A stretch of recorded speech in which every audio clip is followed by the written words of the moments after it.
సహజంగానే ప్రతి ఏడాది పూర్తి కాగానే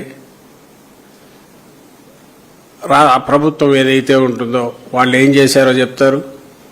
ప్రతిపక్షంగా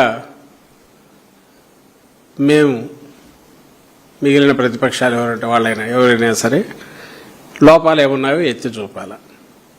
సో ఈసారి కూడా ఆ సందర్భం. అయితే వచ్చిన రోజు నుంచే ఈ ప్రభుత్వం, ఇప్పుడున్న చంద్రబాబు నాయుడు గారి ప్రభుత్వం వచ్చిన రోజు నుంచి అంటే 2024 ఇంకా రాకముందే, ఎన్నికలు రాకముందే మొదలుపోయి ఎన్నికల కమిషన్ ఆధ్వర్యంలో నడుస్తున్నప్పుడే దాదాపు వాళ్ళ చేతిలో అధికారం వచ్చినంతగా విచ్చలవిడిగా బిహేవ్ చేసినారు. తర్వాత ఎన్నికల పోలింగ్ డే జరిగినప్పటి నుంచి అందరూ చూశారు. హింసాకాండ కానీ, అరాచకం కానీ, పోలీసులు నిస్తేజంగా ఉండిపోవడం, వ్యవస్థ మొత్తం ఇదంతా చరిత్ర, రీసెంట్ చరిత్ర అందరికీ తెలిసిందే. ఇంకా అక్కడి నుంచి 12వ తేదీ ప్రమాణ స్వీకారం జరిగిన దగ్గర నుంచి ఇంకా అక్కడి నుంచి జరిగిన మోసం, అదే ఒక పెద్ద రికార్డు, పెద్ద చరిత్ర.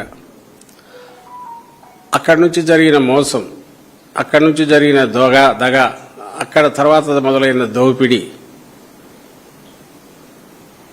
ఇవన్నీ రికార్డులే. బహుశా చంద్రబాబు నాయుడు గారు అంతకుముందు తన పాలనతో పోలిస్తే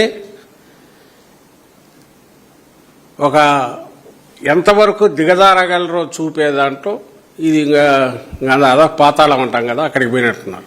మామూలుగా అధికారం లేకొచ్చాక ఎంత ఎత్తుకు ఎదగలము ప్రజల దృష్టిలో కానీ, ప్రజల గుండెల్లో కానీ చూడాల్సిన అది ఎవరైనా రాజకీయాల్లోకి వచ్చిన వాళ్ళైనా, ప్రజలకు సేవ చేయాలనుకున్నా, పబ్లిక్ లైఫ్ ఉండాలన్నా కోరుకునేది. ఈయనది రివర్స్. గతంలో ఆయన వాళ్ళ మామను దించి 95లో అధికారంలోకి వచ్చి అక్రమంగా అధికారంలోకి వచ్చి కబ్జా చేసిన రోజుతో పోలిస్తే అది కూడా లెక్కలేక వేసుకుంటే 1, 2, 3 ఇది 4వ టర్మ్.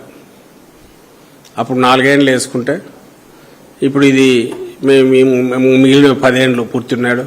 14 ఇప్పుడు ఇంకో టర్మ్, ఇది లాస్ట్ టర్మ్, ఇది మొదలైంది.